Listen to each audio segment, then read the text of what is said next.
I am here with Davina Kinyi. This gracious lady is born in Migori. She's a fourth year at the University of Nairobi, pursuing her law degree. And Davina Kinyi is representing the youth today. Davina Kinyi, welcome to the show. Thank you so much. Yes, I want to start by telling you a story. I have been through where you are. I went to Marindi Primary School. Where's Marindi? This is in my village in Homa Bay. And then I went to high school. I went to Alliance High School. I went to the University of Nairobi.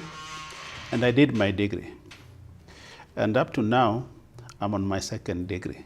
Wow. Looking behind, I feel I've had education, but I don't feel that I'm living up to the 2 degrees that I hold to my name.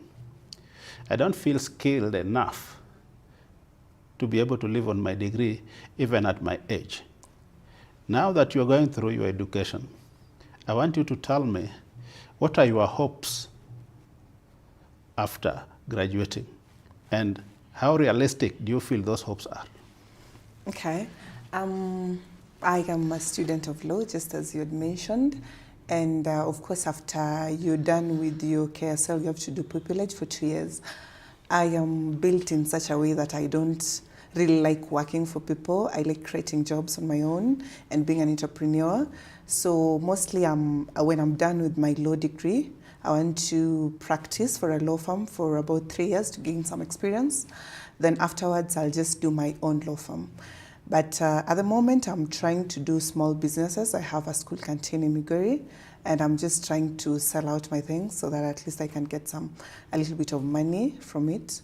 Because apparently the people are looking for jobs, and the job opportunities are so little.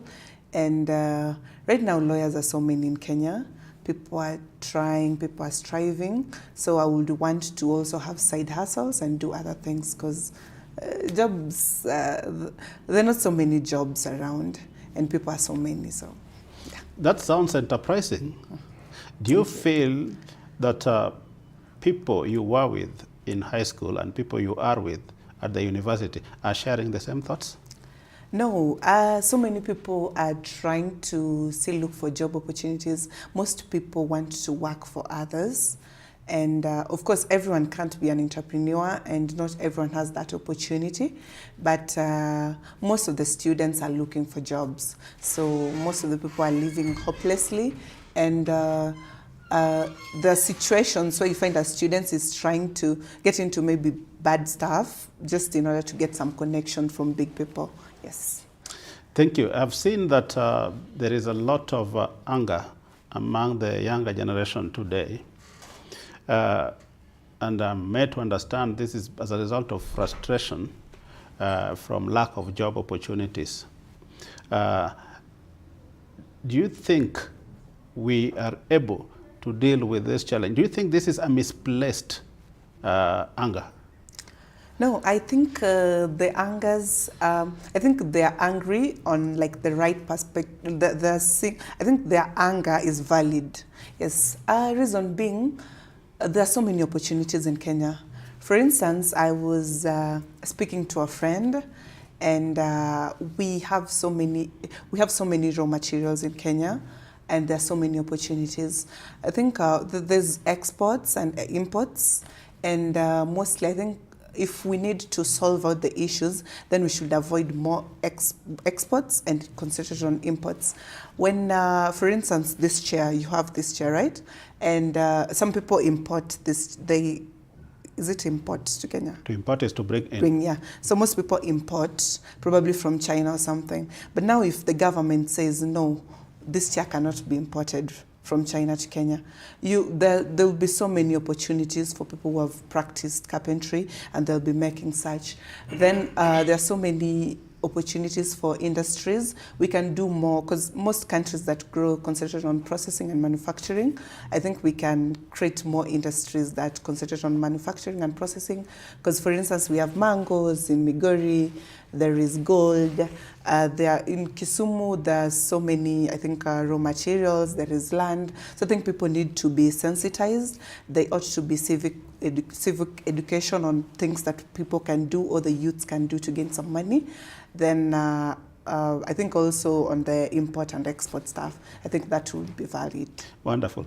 I'm not sure if by now you are able to evaluate the education system, whether it is equipping you and your generation with the right skills to be able to do the jobs that you're thinking about?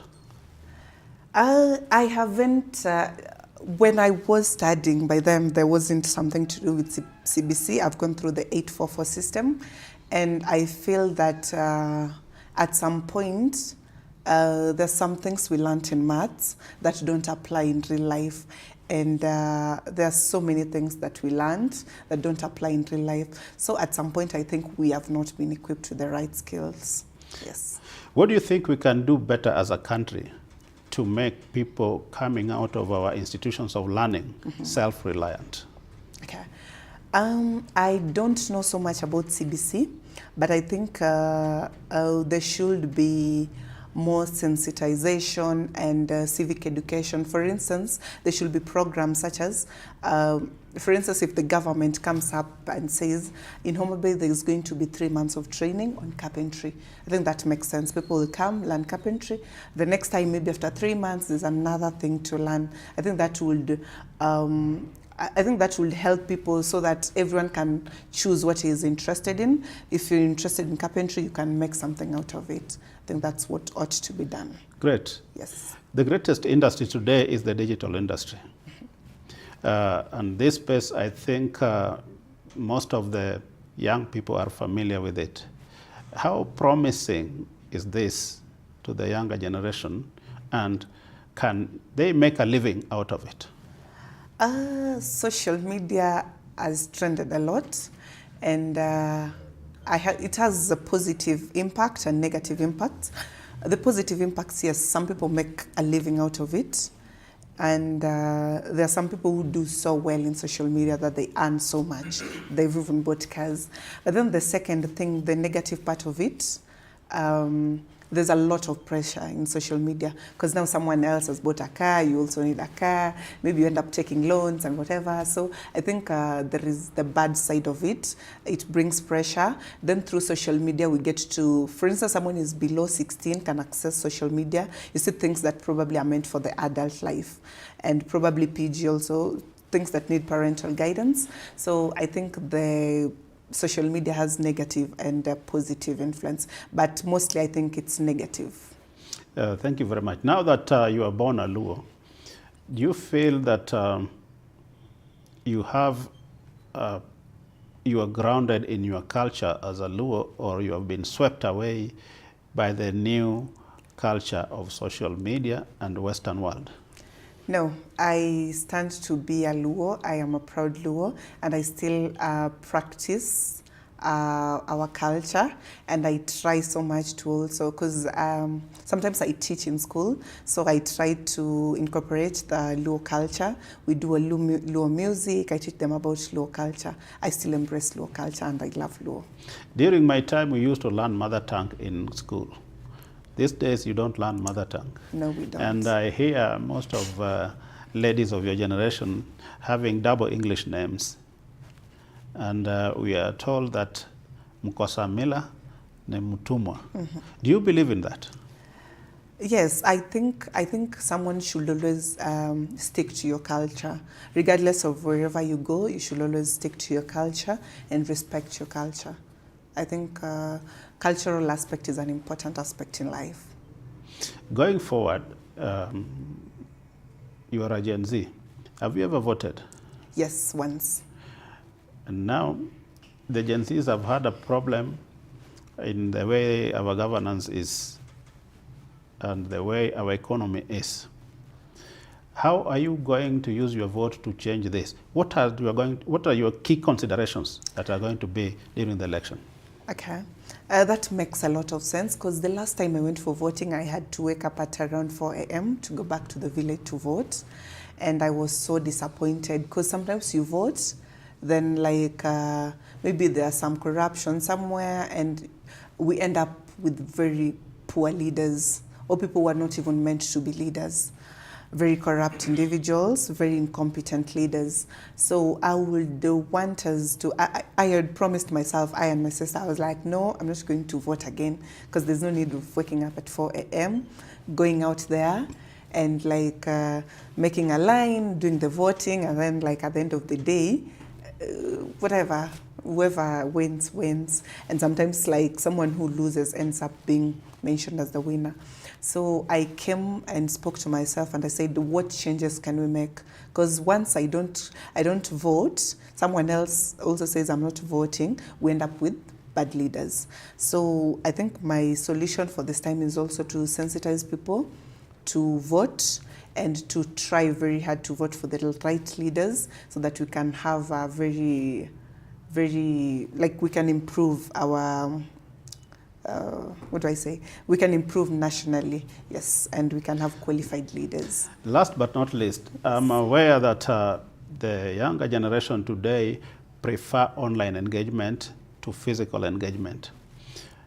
How easy is it for the younger generation to build consensus and concretize and action it at different levels for their intended purpose? For example, if you decide to have a common understanding in Migori, how do you build that consensus online so that you know it is going to be as agreed? Okay. I think what happens is if we meet physically, if for instance you're a GenZ, I hope you're a GenZ at heart probably. So when we meet and we're like, hi, okay, I've formed a certain group and this is what I do. I want us to come together and probably vote for this kind of person, right? So I'll do you probably a WhatsApp link. You'll join my group.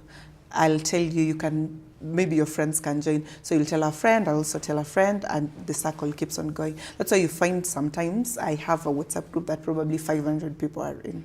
So once we're in Migori, and the 500 of us are in Migori, you see probably someone is in Mikei, part of Migori, another person is in Makalda. So if someone can get maybe 20 bob to buy bundles, we could come together easily. So it makes us to connect easily.